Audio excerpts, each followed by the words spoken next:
Ya, Assalamualaikum warahmatullahi wabarakatuh. Selamat bergabung kembali di kuliah online bersama Andi Hermawan. Oke, kita akan bahas mengenai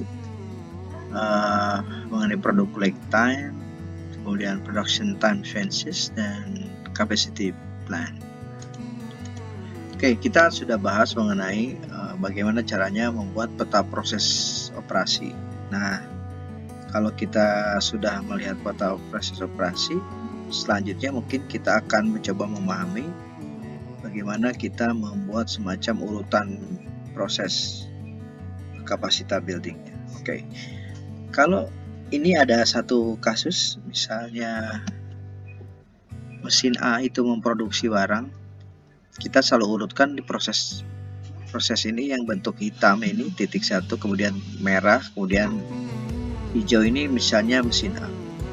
Mesin A ini kalau bekerja dalam menggunakan produk satu produknya, intervalnya sekitar 3 menit setiap antar output produk itu keluar, itu 3 menit. Nah, pasti kan nggak mungkin merangkap, berarti setelah 3 menit selesai baru lanjut lagi 3 menit berikutnya, produk berikutnya. Nah, ini merupakan jumlah produk. Ya. Artinya kalau kondisi awalnya seperti ini, misalnya 3 menit, ini 1 menit, ini 2 menit. Kalau kita urutkan, kalau mengerjakan satu kan satu produk, kemudian kedua, yang proses berikutnya, ini berarti satu produk. Produk yang dihitung adalah jumlah yang terbelakang kan, jumlah produk yang paling akhir. Nah, yang mana kalau ini kondisinya seperti ini, satu produk ini berarti satu urutan, yang hitam, yang merah, yang hijau. Sehingga kalau prosesnya ini 3 menit ya, yang menentukan berarti proses yang paling lama ya. Kalau kita lihat dalam waktu 1 jam mesin A ini, kasus 1 jamnya berarti 1 jam ini menghasilkan berapa produk. Jadi kalau sejam itu 60 menit, berarti kalau dibagi 3 jadi ada 20 produk, betul nggak? Kemudian kasus berikutnya adalah jika mesin A ini adalah yang merah itu yang warna merah seperti ini, satu produk kerjain ini, satu produk kan. Kalau seperti ini sama, ini prosesnya ada 2 menit, sehingga kalau 1 jam menghasilkan produk berapa? Ada 30 produk per jam, karena 60 menit dibagi 2 sama 30 produk. Oke, kemudian kasus berikutnya adalah kalau A ini, mesin A yang dikerjain itu menghasilkan produk yang 1 menit. Nah, jadi jumlah produknya adalah sebesar 1 jamnya adalah 60 produk. Kalau kasus seperti ini berarti ada satu jeda. Misalnya ya ini satu kasus semuanya.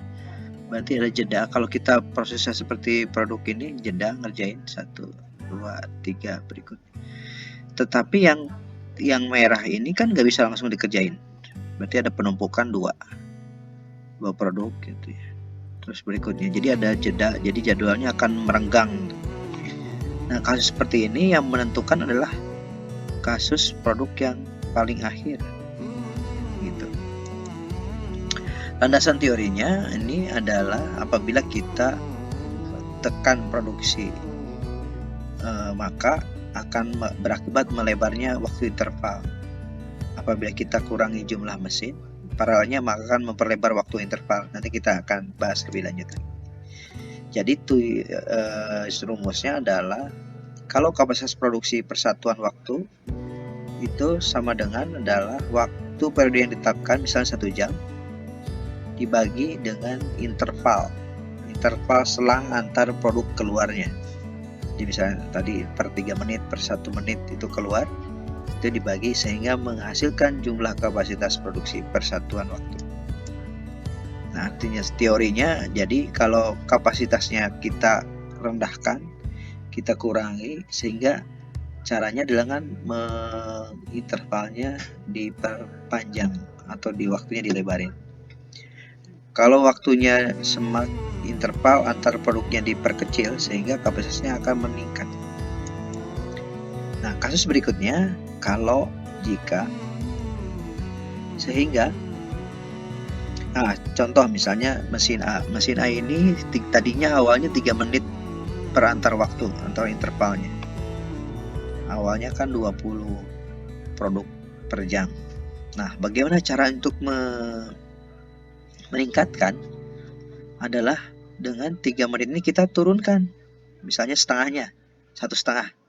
Caranya dengan menurunkan interval 3 menit ini jadi 1,5 adalah dengan menambah mesin. Nah, contoh misalnya mesinnya jadi satu sistem ini ada 2 mesin. Intervalnya 3 menit, ini 3 menit 20. Berarti 20 tambah 20 40. Ya, artinya 1,5 itu adalah dengan menambah 2 mesin. Jadi kapasitasnya 40 menit, 40 produk per jam. Nah, kasus yang lain sama, ini juga ada tadi ada A, B, ya, C, A, B, C. Kalau A-nya itu adalah yang 3 menit. Kalau intervalnya 2 menit itu yang B, mesin ini. Kemudian yang interval 1 menitnya adalah yang C. C ini yang hitam. Nah, kalau kita buatkan seperti ini, otomatis jadwalnya akan terpecah. Ya, terpecah, diproduksi terus. Jadi ini baru mulai kerjanya, sehingga terjadi penjadwalan akan melebar. Jadi banyak penumpukan. Artinya kenapa? Sehingga terjadi penumpukan pada saat perbedaan perbedaan lamanya interval. Jadi mesin A, mesin B, mesin C itu karena beda interval ini akan terjadi penumpukan. Sehingga apa yang kita lakukan, harus melakukan line balancing atau menyamakan waktu kerja. Misalnya mesin A 3 menit, mesin B itu menghasilkan 2 menit, ini mesin C 1 menit. Untuk itu caranya supaya tidak terjadi penumpukan adalah dengan menyeimbangkan.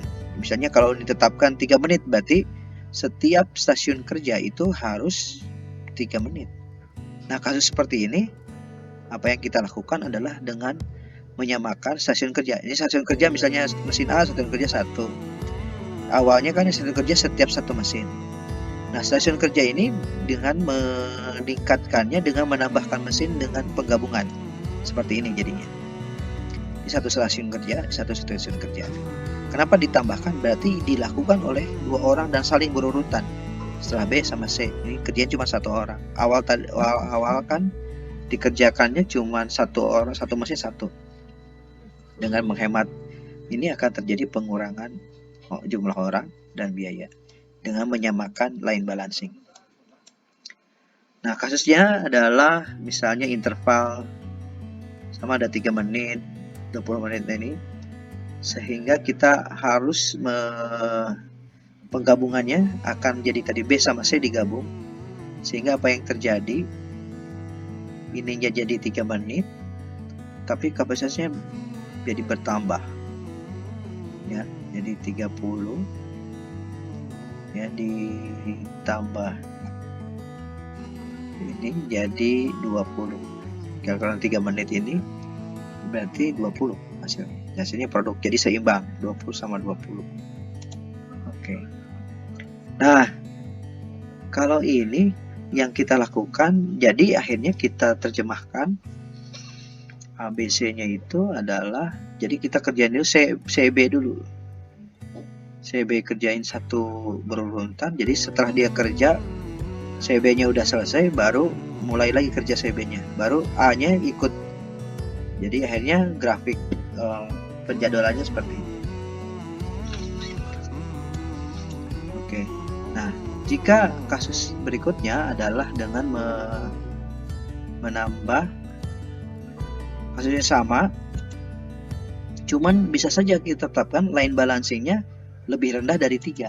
Nah, dengan kasus seperti ini akhirnya ada tidak seragam, ada 1, ada yang ini satu, ada yang 1,5. Nah, kasusnya adalah kalau tadi mesin A-nya itu kita turunkan jadi 1,5 intervalnya. Dengan demikian, kita harus menambah satu mesin lagi jadi 1,5. Dengan nambah A1-nya A2 tambah A2, berarti perlu ada 2. Di pengurangan itu dengan menambahkan pengurangan interval dengan menambahkan jumlah mesin. Dan seterusnya kita akan lihat kalau kasus berikutnya adalah dengan mengurangi lagi. Jadi si sistemnya, si line balancingnya 1, sehingga terjadi pengurangan dengan mengurangi sehingga sama, line balancingnya sama, sehingga perlu ada 1, B-nya kita turunkan dari 2 menjadi 1. Begitu pula dengan kalau mesin A-nya yang tadinya 3 dikurangi jadi nambah 1 mesin lagi supaya nanti seimbang mesinnya. Oke, untuk sementara itu saja dulu, kita akan bahas dilanjutkan pada video berikutnya.